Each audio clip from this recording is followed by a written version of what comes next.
What up, everybody? With only 4 episodes left of Power Book Force, we've only seen one major death take place so far this season, and that's Claudia Flynn, and to a lesser degree, Mirkovich when he was taken out in episode 1. But as things are finally starting to come to a head, in the final episodes, I think we'll see at least one major death per episode in these final 4 episodes.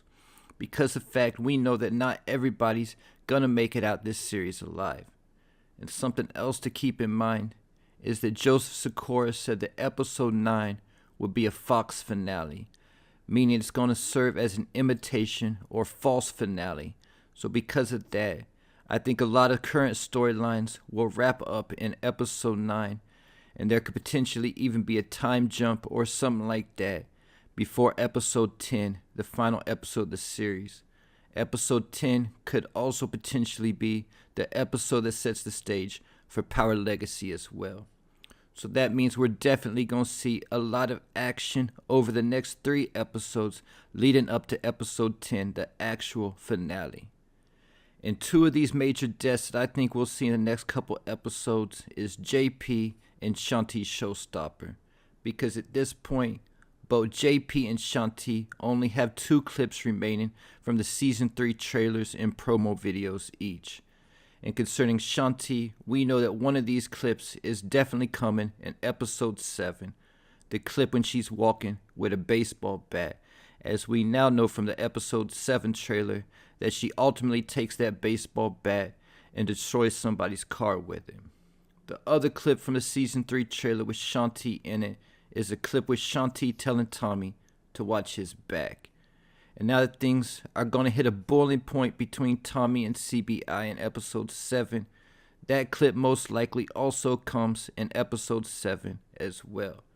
And concerning JP, it's the same 2 clips, the only 2 clips with him in them from the season 3 trailer or promo videos, telling D-Mac that he'll always be there for him, and another with him hugging D-Mac. Both these clips are also from the same scene as JP is wearing the same outfit. He just has on a top hat in one of the clips. Concerning JP, he must really be a fan favorite because people have been in my comments in denial about JP dying since the season 3 promos started coming out, and it was pretty much obvious that JP would get taken out at some point, saying maybe it's Mireya or D-Mac or Marshall or even Kate that gets taken out. And yes, all those are definitely possibilities considering that nobody's safe. But at the end of the day, JP will get taken out before any of that happens. So let me go back over the promo clips real quick one last time. The first clip shows Tommy, Mireya, D-Mac, and Genesis at a funeral.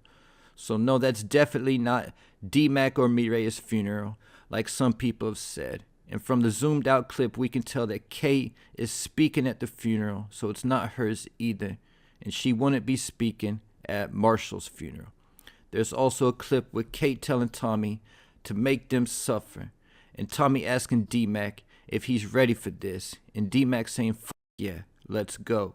As well as a clip with D-Mac on the ground mourning, with pictures of JP all around him. So to me, because of those clips, it's pretty much obvious that JP is up out of here. While characters like Diamond, Jenard, Mireya, Miguel, and D-Mac still have multiple clips from the trailers that they're in. So because of that, if any of those characters do end up getting taken out, it's not going to happen until one of the last 2 episodes of the series. So that's why I think the major death that's going to take place over the next 2 episodes is going to be Shanti Showstopper and JP. And with that said, I think both Shanti and JP could potentially have the same killer, and that's none other than Jenard Sampson. Keeping in mind that Chris Lofton, who plays Jenard on Force, said in an interview that he'll be getting death threats by the end of the season. And even though he might have been exaggerating a little bit, and I don't think that would happen unless Jenard takes out Tommy, let's not also forget in Raising Kanan Season 3 when people thought that Ronnie had killed Unique. Grant Coleman, who played Ronnie, was getting so much heat on IG that he had to disable his comments for a little while. Over the last couple episodes, we've seen Jenard continue to get closer and closer to Diamond as he now has Diamond's ear, and Diamond even introduced Jenard to Che. But while Jenard and Diamond is getting closer, it's beginning to drive a wedge between Jenard and Shanti's relationship, as she wanted Jenard to get close to Diamond to get into his ear so that they could overthrow him and Tommy and be the ones running CBI. But as Jenard ultimately sides with Diamond over Shanti, as he should, because the fact Shanti is asking him to kill his own brother, while Diamond has never told Jenard to do anything to harm Shanti in any type of way. This is going to cause more problems with Shanti and likely in the relationship between Jenard and Shanti as well. In the clip from the episode 7 trailer with Shanti walking with the bat and destroying someone's car, I also think that she's destroying Jenard's Lambo in this scene. Then because she tells Tommy to watch his back, potentially siding with him in the beef against Diamond, Jenard, and CBI, I think Jenard will ultimately end up taking out Shanti one way or another for siding with Tommy. Now, something that would also be real interesting is if after Jenard takes Shanti out, is if Jenard finds out that she was pregnant after he kills her. This will be a callback to Tommy taking out Holly and also in BMF when B. Mickey took out Kato.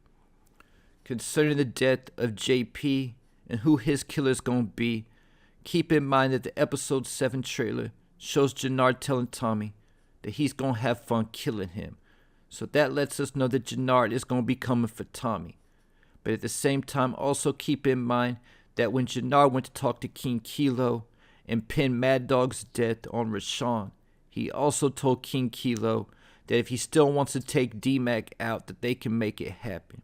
And we also know that at some point, King Kilo's gonna be getting out of prison because the fact he told Jenard at the end of season 2 that he was gonna be getting out of prison soon.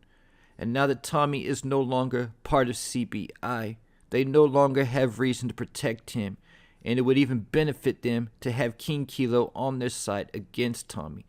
Not to mention, once D-Mac sides with Tommy, he'll also be considered the op as well. So with Jenard coming for both Tommy and D-Mac, the season 3 trailer shows a clip of Jenard in Miriam's old house where JP now lives, shooting somebody. We can tell that this is Miriam's old house that Jenard is in from the picture behind him, as well as the object hung up on the wall next to him. I think it's a light or something like that. Because when we look at this picture of Tommy in Miriam's house, we see the same picture and the same light or object behind him. So it looks like Jenard could potentially be waiting in Miriam's old house, trying to take out either D-Mac or Tommy, and I think he'll end up taking out JP instead. And JP could potentially even end up dying similar to Angela Valdez in how she saved Ghost. I think JP will go out in the same type of way by getting in front of the bullet that was meant for either D-Mac or Tommy and dying to save one of their lives. And there you have it. Leave your thoughts, theories, and predictions in the comments.